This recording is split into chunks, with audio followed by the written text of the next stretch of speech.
Europe 1, 8h33, la revue de presse. La revue de presse de Natacha Polony. Bonjour Natacha. Bonjour Thomas, bonjour Julie et bonjour à Bonjour. tous. Ce matin, une seule une parmi les journaux, bien sûr, celle du nouveau Charlie Hebdo.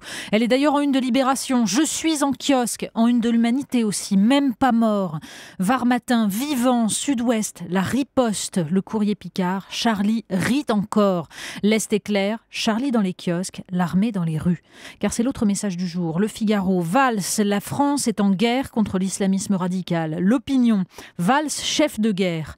Le Parisien, lui, nous montre la douleur des policiers, l'hommage et la fierté.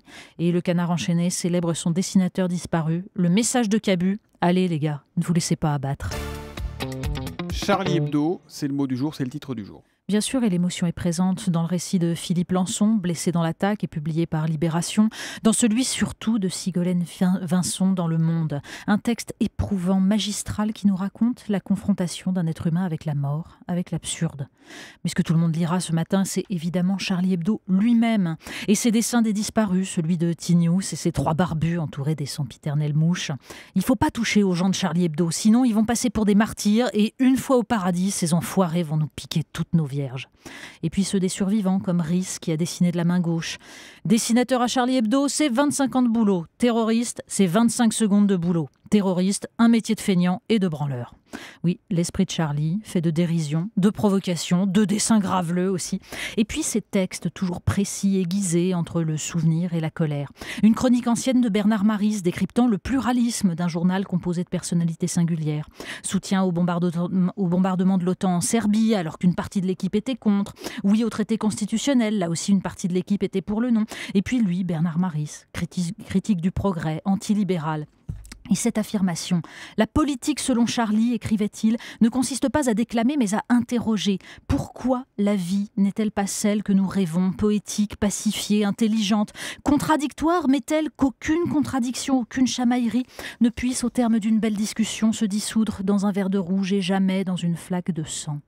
Oui, pourquoi pas la communion autour d'un verre de rouge? Alors ça dit, ça ne fait pas complètement l'unanimité. Mais oui, certains, c'est ce que nous dit le Parisien, regrettent tout de même une une qui évoque un pardon un peu énigmatique. Et sur le site Causeur, Elisabeth Lévy signe un article rageur. Pour être pardonné, dit-elle, il faut demander pardon. Mais au contraire, tous ceux qui depuis des années ne veulent rien voir, rien entendre et rien savoir, se félicitent de n'avoir rien vu et nous enjoignent encore de nous bander nous-mêmes les yeux.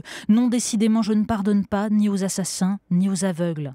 Mais l'éditorial de Charlie Hebdo, signé de Gérard Biard, n'est absolument pas un mea culpa, bien au contraire. Il s'intitule « Est-ce qu'il y aura encore des oui mais ?» Vous savez, oui, nous condamnons les attentats, les violences, mais tout de même, il faut comprendre. Les outils pour résoudre les problèmes géopolitiques, sociaux existent, écrit-il, mais ils sont tous inopérants s'il en manque un, la laïcité. Pas la laïcité positive, pas la laïcité inclusive, pas la laïcité je ne sais quoi. La laïcité, point final. Ça, c'est un message au Sarkozy de 2004 qui plaidait pour une laïcité ouverte, au Tariq Ramadan, Jean Bobéro ou Edoui Plenel d'aujourd'hui. Sur le site de l'Express, Benoît Apparu, proche d'Alain Juppé, explique que la réponse au drame, c'est de retoucher la loi de 1905 sur l'Église et l'État. Il faut, dit-il, arrêter avec le totalitarisme laïcard. Oui, le totalitarisme est du côté des défenseurs de la laïcité, pas des assassins islamistes. Pour un peu, ce serait le totalitarisme laïcard qu'aurait tué. Merci Benoît Apparu pour cette pelletée de terre sur la tombe de Charb et des autres. On sent également en lisant la presse l'inquiétude des musulmans qui montent. Mais oui, bien sûr, on lira avec consternation l'article de l'Équipe qui nous explique que chez les footballeurs, par exemple, on n'est pas complètement Charlie.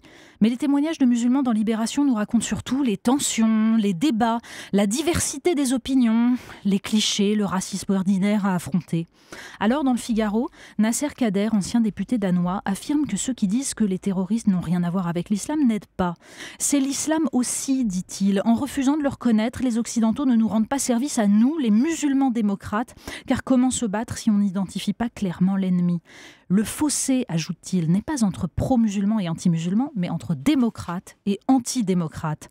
Un message qui sera long à faire passer aux musulmans échaudés et à ceux qui croient avoir résolu le problème parce qu'ils ont proclamé pas de stigmatisation, pas d'amalgame. Allez, on prend un peu de hauteur, au moins de recul, même beaucoup de recul. Oui, l'Express publie une enquête passionnante sur les origines de l'humanité et ce moment où fleurissaient les différentes espèces humaines, Néandertal, Homo habilis, avant que ne s'impose une seule espèce, la nôtre, Homo sapiens. Un voyage passionnant, vertigineux, au milieu des ossements, de l'ADN. Et puis la preuve, surtout, à l'heure où l'école a cru pouvoir remplacer l'enseignement rigoureux des sciences et de l'histoire par un gentil catéchisme citoyen, que le savoir reste le seul vaccin contre l'intolérance et la haine. Alors réjouissons-nous, le Canard enchaîné nous signale que les ventes du traité de tolérance de Voltaire ont explosé depuis une semaine. Ce serait sans doute plus utile dans les écoles qu'une lettre de la ministre de l'Éducation nationale. On termine en feuilletant Charlie Hebdo. Mais oui, Charlie Hebdo, c'est pas seulement la satire des religions, loin de là, c'est surtout la réflexion économique, sociale, bref, politique. Une preuve, eh bien le dessin de Catherine en dernière page parmi les couvertures auxquelles vous avez échappé. Pendant ce temps-là, au Bangladesh, avec ses gamins en haillons devant des machines à coudre en train d'assembler des t-shirts « Je suis Charlie » et l'un d'eux qui lance « De tout cœur avec vous ». L'esprit Charlie, mais ce serait que la réciproque soit vraie. La revue de presse de Natacha Polony tous les matins à 8h30 sur Europe 1. Demain, Natacha. À demain.